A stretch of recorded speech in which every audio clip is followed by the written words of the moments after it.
how's going back guys? It's me on top 3. So आज चाहिँ म लिएर आएको छु एउटा इन्ट्रेस्टिङ भिडियो त्यसमा चाहिँ म हजुरलाई भन्छु आफ्नो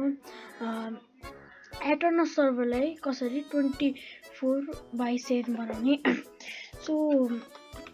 फर्स्ट अफ अल हजुरहरूले चाहिँ एउटा एटर्नस सर्भर बनाउनुपर्छ सो हजुरको लागि प्रुफको लागि अब म चाहिँ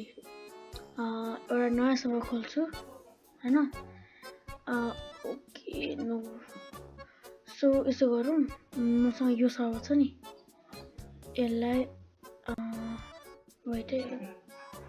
I will delete this server मैले चाहिँ यो सर्भरलाई निकाल्दैन अनि त्यसपछि म अझै एउटा सर्भर बनाउँछु मेरो नाममा नजानु सो पहिला मैले सर्भरलाई क्रिएट गरेँ लेट्स गो टु सर्भर अनि यो सर्भरमा जाने फर्स्ट अफ अल चाहिँ हजुरले के गर्नुपर्छ भन्दाखेरि सफ्टवेयर जाने एन्ड पेपर बकेटमा क्लिक गर्ने यसले चाहिँ हजुरले प्लगइन्सहरू हाल्नले सजिलो गर्छ हजुरको लेटेस्ट भर्जन हाल्दिनु अब हाल्यो भने चेपाते गडबड हुन सक्छ हैन अनि इन्स्टल गर्दिनु त्यसपछि यहाँ एउटा प्लगइन्स भन्ने अप्सन आउँछ यहाँ गएर हजुरले फर्स्ट अफ अलमा इसेन्शियल एक्स यो हाल्ने म यसको सब नाम डिस्क्रिप्सनमा हालिदिन्छु अनि यहाँ चाहिँ भिया हाल्दिने भिया हालेपछि फर्स्टमा हजुरले भिया के हो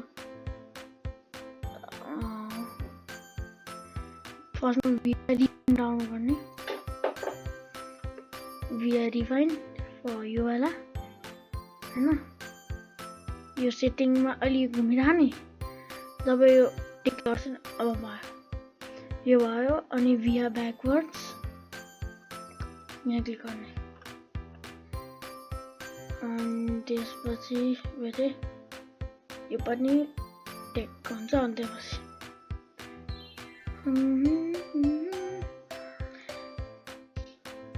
के भने के यतिकै देखिनु ओके यो भयो हैन नाउ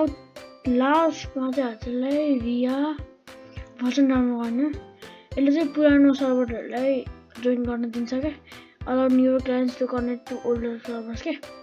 नयाँ क्लाइन्टलाई चाहिँ पुरानो सर्भरसँग चाहिँ जोइन गर्न दिन्छ हैन अब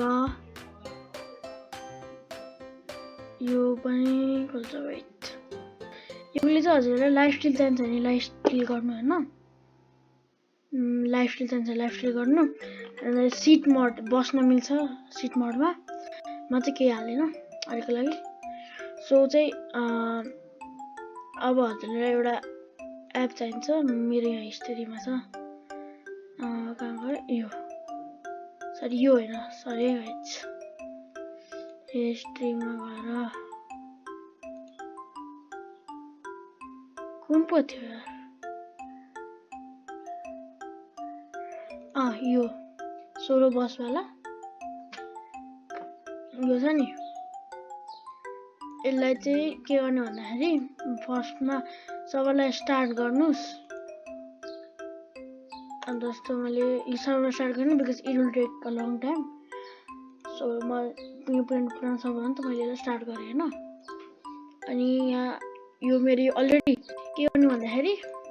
यहाँबाट आइपी लिने फर्स्टमा आइपी यति मात्र छान्ने नो मिस्टेक छ यति छान्ने कन्ट्रोल गरेर यहाँ आइपीको ठाउँमा आइपीको यो यिनीहरू नचलाउने क्या अनि त्यसपछि भर्जन चाहिँ छुट्टै छुने होइन अनि यो हाल्ने त्यसपछि वेट हाल्छु स्टार्टिङ भइरहेछ मैले यसमा सब मोडहरू सिट मोडहरू सब हालेको छु क्या त्यही भएर मैले सबै युज गरेर हो ओके स्टार्टिङ भएर